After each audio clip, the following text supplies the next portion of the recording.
In 2005, Youth UpRising established itself in the heart of a torn community and rooted itself deep in the soil of East Oakland.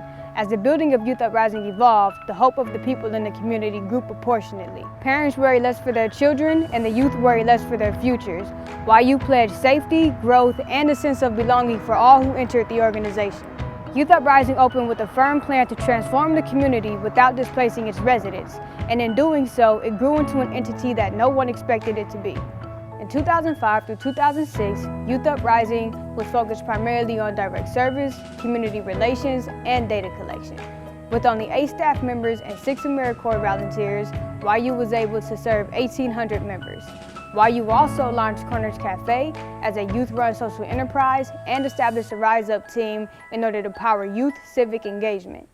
In developing these opportunities, Youth UpRising created a space for the youth to make a positive contribution to their community and fulfill roles that they were otherwise excluded from. In 2006, YU also hosted the Congressional Black Caucus, where federal representatives from across the nation toured the facility, discussed replication, and enjoyed a youth talent showcase. Though some critics bet against the success of Youth UpRising, the community welcomed the organization with open arms as it continued to grow. In 2007 through 2008, Youth UpRising concentrated on deepening its programming, building teams to support growth, and creating diverse partnerships with OUSD, government agencies, and other leading foundations. In 2008 alone, YU also developed the Violence Prevention Oakland strategy with the Oakland Police and created the region's first street-based conflict mediation program. Its CEO, Alice Simmons, also co-chaired Measure OO in order to provide more funding for youth programs throughout the city. Along with each of these accomplishments, YU was also proud to be the birth home of turf dancing, which is now a world-renowned dance style. By 2009, Youth UpRising grew its staff to 50 members and served over 5,000 unduplicated youth. 2009 and 10 were geared towards clarifying the theory of change, goals, and measures, and improving mission fidelity and moving to ETO. In addition, Youth UpRising began campaigning to provide 10 million youth programming funding through Oakland's Measure. In 2010, YU launched its community skate park for both members and non-members of all ages to enjoy. In 2010-11, Youth UpRising was strengthening the infrastructure of the community, board, and leadership teams. It became the host site for California Endowment's East Oakland Building Healthy Communities initiative and partnered with the Oakland Police Department to launch Code 33, which is a community building and healing space for both the youth and Oakland Police. In 2011, Youth UpRising also hosted local and national government officials and international delegations while evolving its 4-tier youth leadership development model. The U.S. Attorney General also visited YU with motive to make it a model for the nation to follow.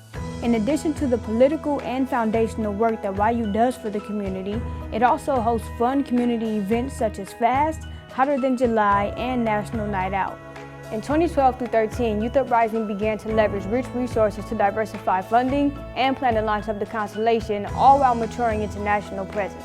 In these years, Youth UpRising held the Youth Participatory Action Research Project, which identified early childhood education as a primary need in the Castlemont community. To solve this issue, YU partnered with Lotus Bloom to create Room to Bloom Early Childhood Development Center. Along with these major developments, YU also partnered with Sega and Kaboom to build a beautiful play structure for all of the children in the community to enjoy. In 2014 through 15, Youth UpRising joined the PBC network, took responsibility for the Cradle to Career Continuum, and began to structure its mixed income housing and business development. YU launched the Castlemont community's primary and junior transformation academies, established its 501c3 for CCTS, and got approved for CPA and CJA charter petitions. As Youth UpRising comes into its 10th year of community service and transformation, it has served over 13,000 unduplicated youth, secured resources towards property acquisition for mixed income housing developments, became the first West Coast member of Purpose-Built Communities National Network, grew its staff to nearly 100 members, and increased its budget to $9.8 million. YU will continue to work towards advancing the city of Oakland and saving the culture of the Castlemont community for many years to come.